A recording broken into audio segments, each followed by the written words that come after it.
Foi com grande alegria que eu recebi o convite para participar como palestrante deste 15º Congresso Brasiliense de Direito Constitucional, que tem como tema geral Pacto Federativo, Estado de Direito e Justiça Social. Eu reputo o convite, a elevada consideração que o Instituto Brasiliense de Direito Público, IDP, e os demais organizadores deste evento, e particularmente meu amigo Jairo Scheffer, tem pela Associação dos Juízes Federais do Brasil, a AJUF, entidade de classe que tenho a honra de presidir. Ministro Gilmar Mendes, é uma honra para mim participar do painel, tendo Vossa Excelência à mesa. O tema a mim proposto, o juiz e a democracia, é bastante amplo, possibilitando sua abordagem sob diversos ângulos e por diversas formas.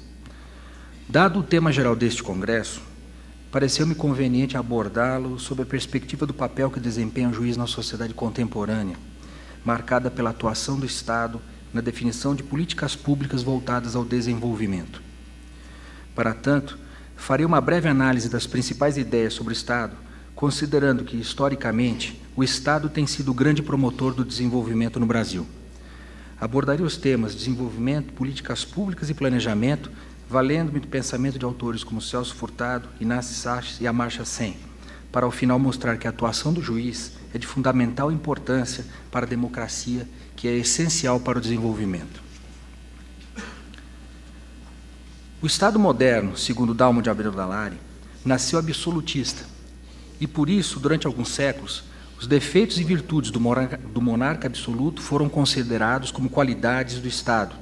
Daí porque, já no século XVIII, o poder público era tido como inimigo da liberdade individual, de modo que qualquer restrição ao individual em favor do coletivo era considerada ilegítima. Essa teria sido a raiz individualista do Estado liberal.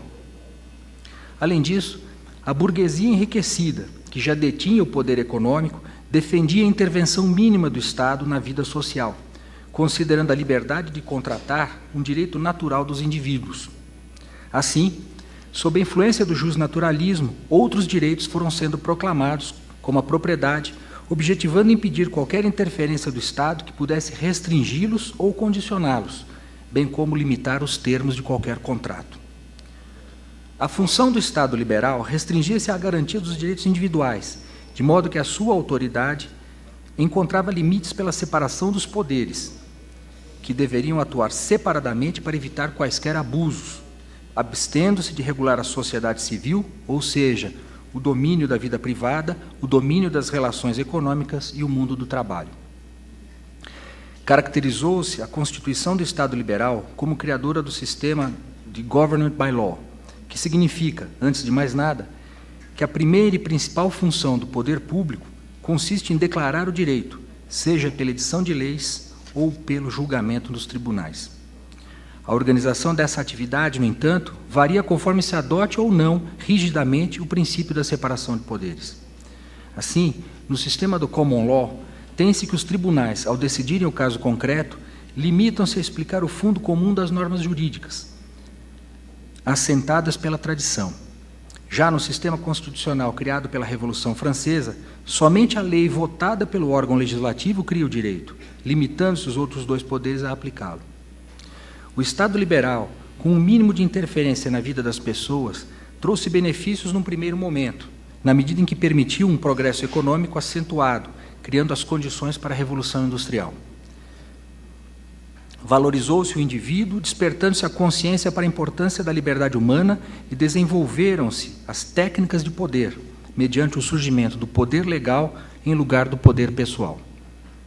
No entanto, o Estado liberal criou as condições para sua própria superação, pois a valorização do indivíduo levou ao ultraindividualismo, que ignorou a natureza associativa do homem, dando margem a um comportamento egoísta, altamente vantajoso para os mais hábeis, mais audaciosos ou menos escrupulosos.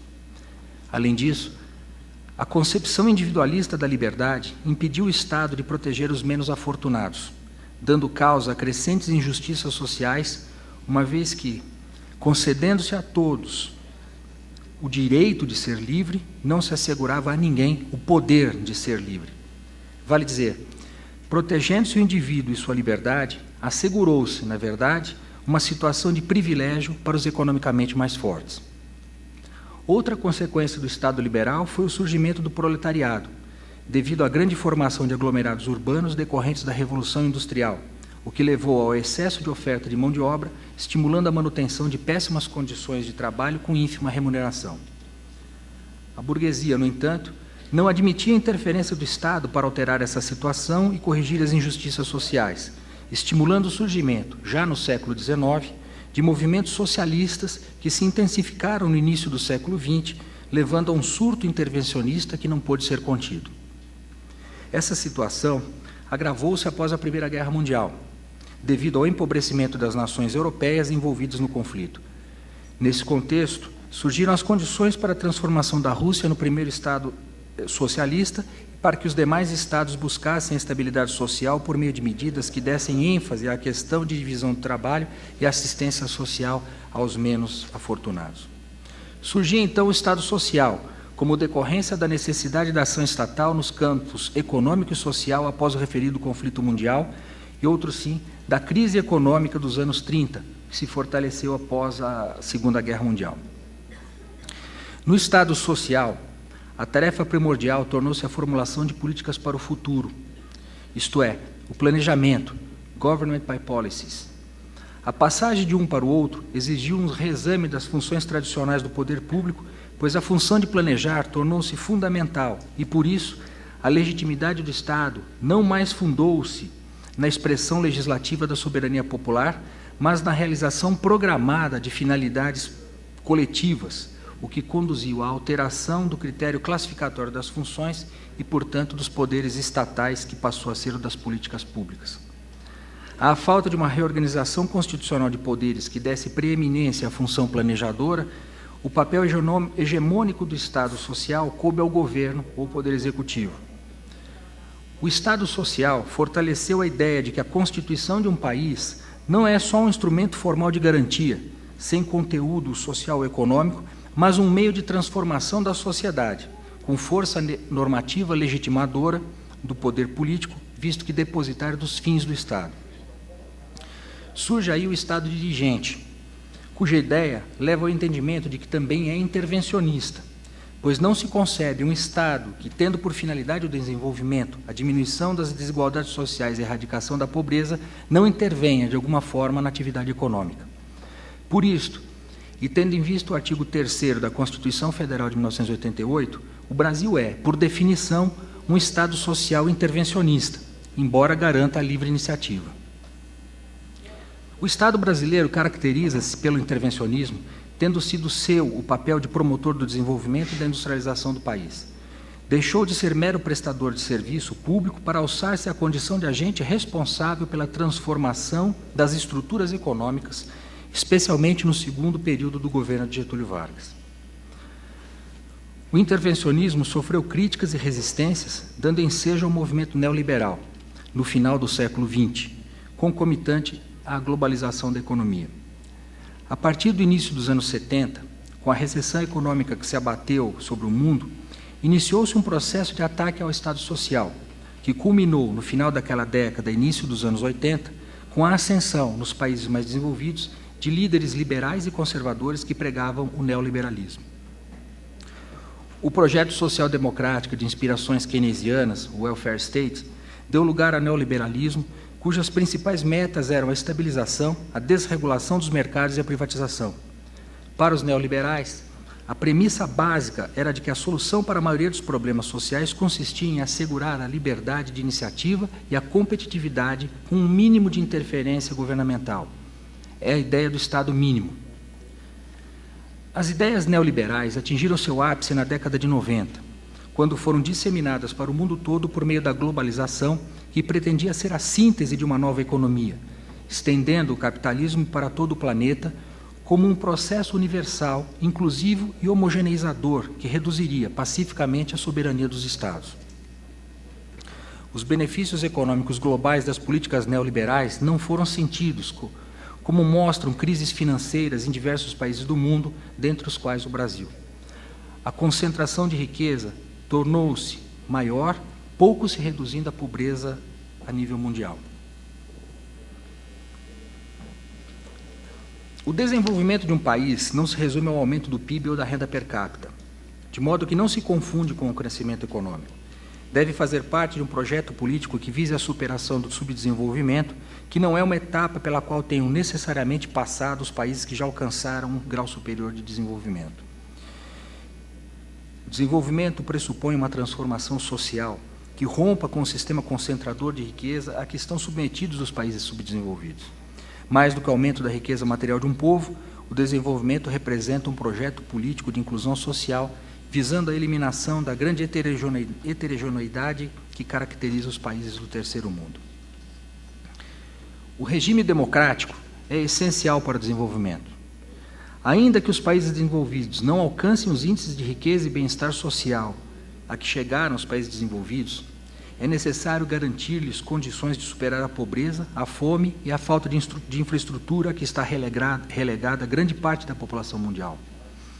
A liberdade individual deve ser considerada um comprometimento social. As liberdades econômicas e políticas reforçam-se mutuamente, oportunidades sociais e de educação que podem requerer a ação pública, complementam oportunidades individuais de participação econômica e política, bem como favorecem iniciativas para superar privações. Mediante a expansão das liberdades e de oportunidades sociais adequadas, os próprios indivíduos traçarão seus destinos, visando a melhoria de suas condições de vida, deixando de ser meros pacientes de programas sociais como os que costumeiramente são engendrados nos países subdesenvolvidos ou periféricos. A sustentabilidade das civilizações humanas no tempo depende da sua capacidade de submeter-se aos preceitos de prudência ecológica e do bom senso da natureza. Daí falar-se em desenvolvimento sustentável, cujos pilares são social, ambiental, territorial, econômico e político. O desenvolvimento não é um tema meramente econômico, mas fundamentalmente político, sendo preponderante o papel do Estado na definição das políticas públicas que almejem alcançá-lo. A atuação do Estado no domínio econômico, por meio da execução planejada de políticas públicas, é necessária para que se alcance o desenvolvimento sustentável. A comprovar que o desenvolvimento é um tema político, pleno de conteúdo ideológico e valorativo, está a sua própria previsão na Constituição Federal Brasileira. Já no preâmbulo, a Constituição coloca o desenvolvimento como um dos valores supremos a serem assegurados pelo Estado democrático por ela instituído. No artigo 1º, inciso 3º, fixa a dignidade da pessoa humana como um dos fundamentos do Estado democrático de direito que constitui a República Federativa do Brasil. E no artigo 3º, estabelece como objetivos fundamentais do Brasil: primeiro, construir uma sociedade livre, justa e solidária; segundo, garantir o desenvolvimento nacional; terceiro, erradicar a pobreza e a marginalização e reduzir as desigualdades sociais e regionais; quarto, promover o bem de todos sem preconceito de origem, raça, sexo, cor, idade e quaisquer outras formas de discriminação. No artigo 4º, incisos 2º e 9º, por sua vez, dispõe a Constituição que, em suas relações internacionais, a República Federativa do Brasil rege-se pelos princípios da prevalência dos direitos humanos e da cooperação entre os povos para o progresso da humanidade. Esses dispositivos, é importante lembrar, estão inscritos no título 1º da Constituição, não por acaso denominado dos princípios fundamentais. Diante de tais preceitos constitucionais, não se pode concluir que o desenvolvimento seja apenas um sonho ou um problema econômico a ser resolvido pelo simples crescimento do PIB. O desenvolvimento é um objetivo fundamental da República Federativa do Brasil, assim como os direitos humanos, e por isso deve ser respeitado, garantido e buscado. Ainda que o desenvolvimento não estivesse inserido no contexto dos princípios fundamentais da República Federativa do Brasil, isso não significaria que sua discussão se daria num plano teórico e realizável. Isto porque o Brasil, ao autodenominar-se um Estado democrático, estabelece a democracia como regime político, dentro do qual são basilares a propriedade privada, a valorização do trabalho humano, a livre iniciativa e a livre concorrência, dentre outros princípios. Esses princípios, inscritos no artigo 170 da Constituição, permitem aos indivíduos desenvolver suas capacidades visando a melhoria de suas condições de vida, o que é o inerente ao desenvolvimento humano. O desenvolvimento nacional é, na verdade, mais do que um objetivo em si mesmo, o meio, mais do que o objetivo em si mesmo, o meio para que aqueles fins sejam atingidos. Com isso, quero dizer que, a despeito de ser um objetivo fundamental da República Federativa do Brasil, o desenvolvimento é um meio para que outros objetivos fundamentais sejam alcançados. A Constituição Federal é sábia na previsão de objetivos tão importantes como os anteriormente mencionados. No entanto, esses objetivos não podem estar previstos apenas num plano ideal, têm que ser efetivos. O Estado, nesse contexto, tem papel fundamental na formulação do Projeto Nacional de Desenvolvimento e na formulação e execução de políticas públicas a ele adequadas.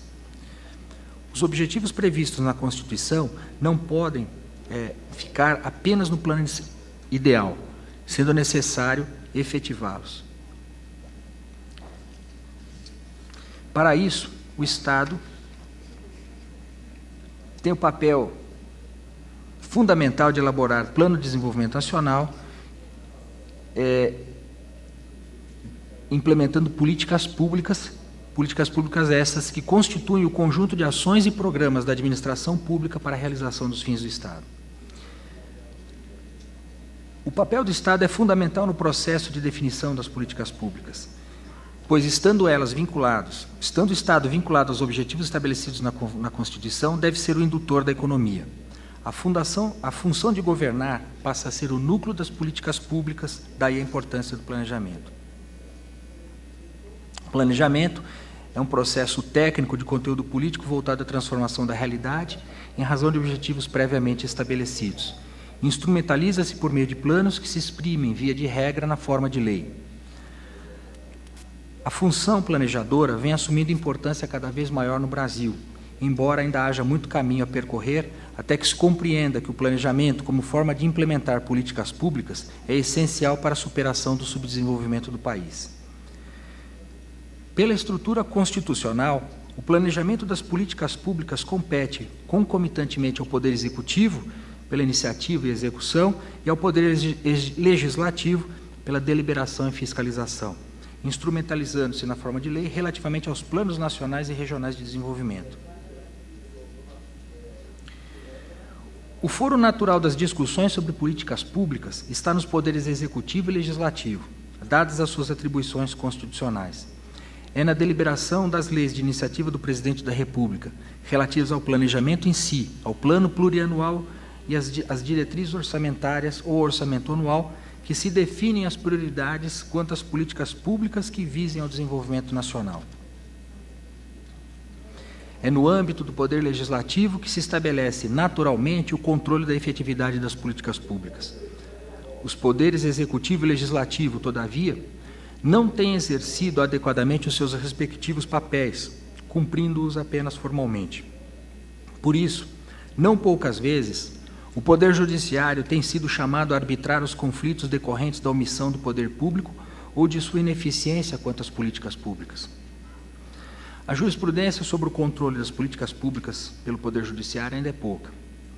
No Supremo Tribunal Federal, encontram-se precedentes relativos à área da saúde, destacando-se o julgamento proferido pela segunda turma, no recurso extraordinário, no agravo regimental, recurso extraordinário número 271286, relatado pelo ministro Celso de Mello, no qual reconheceu-se que, no caso, que incumbia ao município de Porto Alegre, solidariamente ao Estado do Rio Grande do Sul, a obrigação de fornecer gratuitamente medicamentos necessários ao tratamento de AIDS nos casos que envolvessem pacientes destituídos de recursos financeiros. Declarou à turma que a interpretação de norma programática não pode transformá-la em promessa constitucional inconsequente. O Superior Tribunal de Justiça também tem dado nova orientação às questões envolvendo políticas públicas. Ao julgar o recurso especial número 577836, decorrente de ação civil pública ajuizada pelo Ministério Público do Estado de Santa Catarina, envolvendo o dispositivo do Estatuto da Criança e do Adolescente, a primeira turma dessa corte, em acórdão relatado pelo ministro Luiz Fux, decidiu que, aspas, meras diretrizes traçadas pelas políticas públicas não são ainda direitos, senão promessas de lege ferenda, encartando-se na esfera insindicável pelo Poder Judiciário, qual a da oportunidade de sua implementação.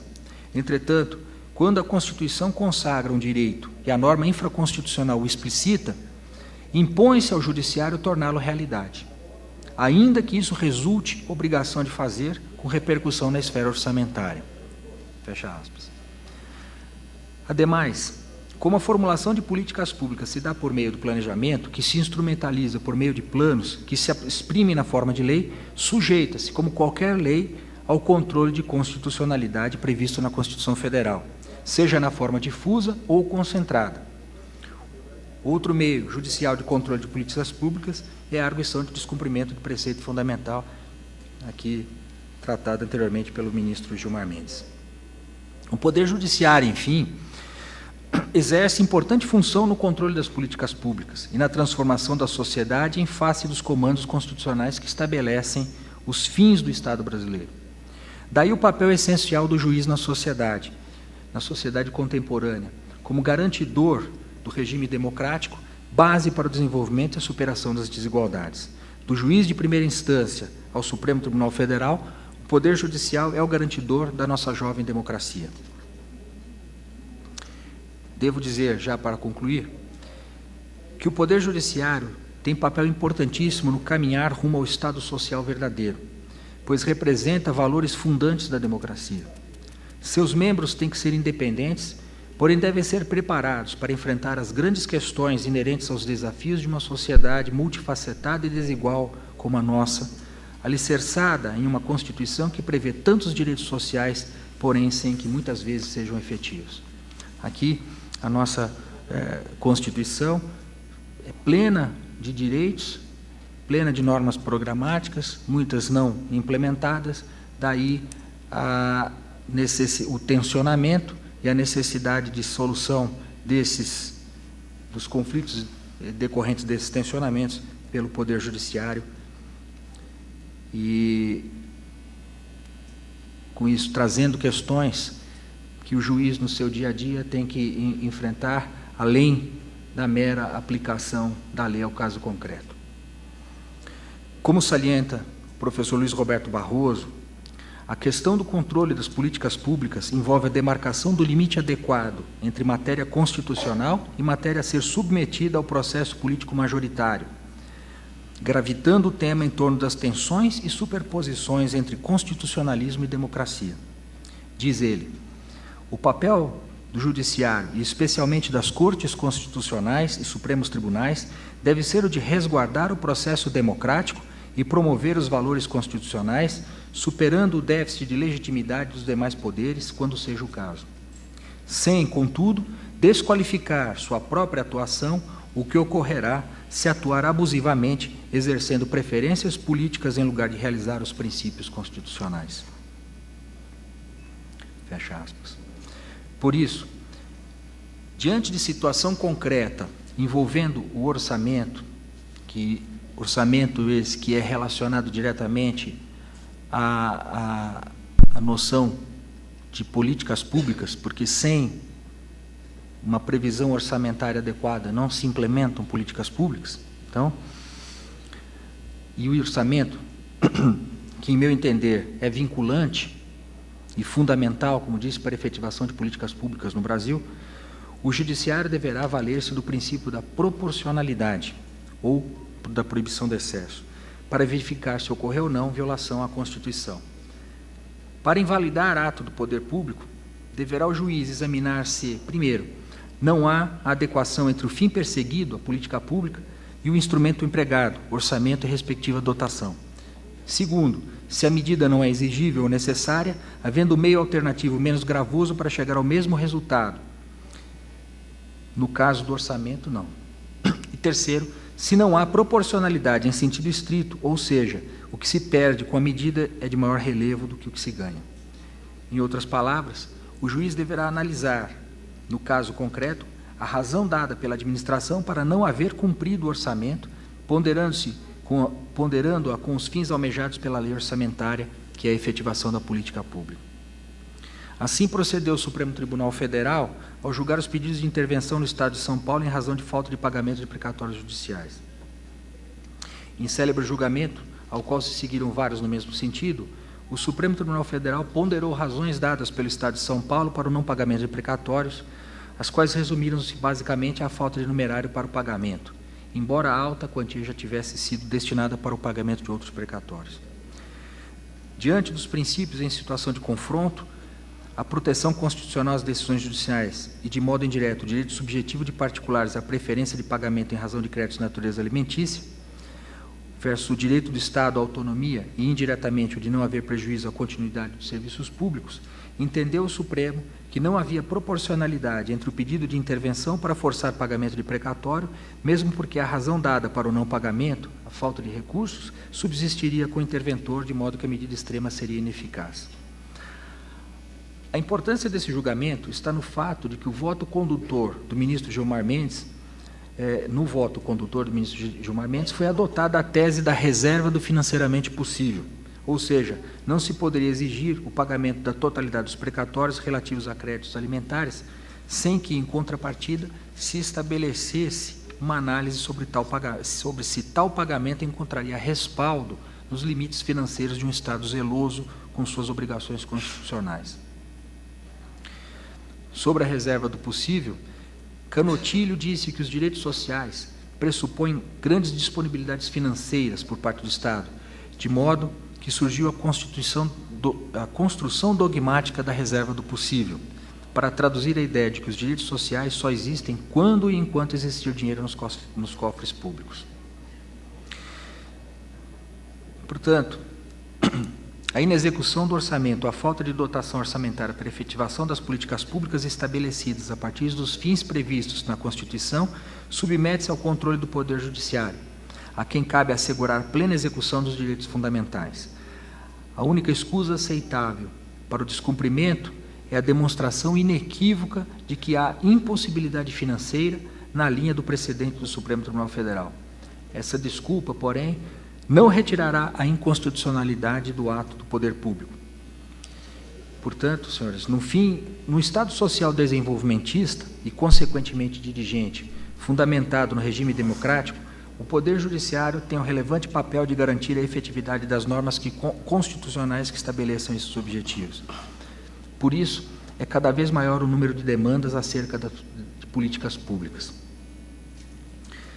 Esse o papel hoje do Poder Judiciário e do juiz. Cada vez mais, desde a primeira instância, o juiz é demandado, provocado a decidir questões que envolvam políticas públicas no Brasil.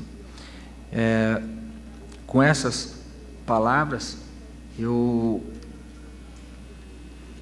penso que do tema amplo que me foi proposto, trouxe para algo mais adequado ao tema geral do Congresso, e com isso eu agradeço a oportunidade de falar em meu nome pessoal, em nome da Associação dos Juízes Federais do Brasil, e agradeço a paciência de todos por me ouvir. Muito obrigado.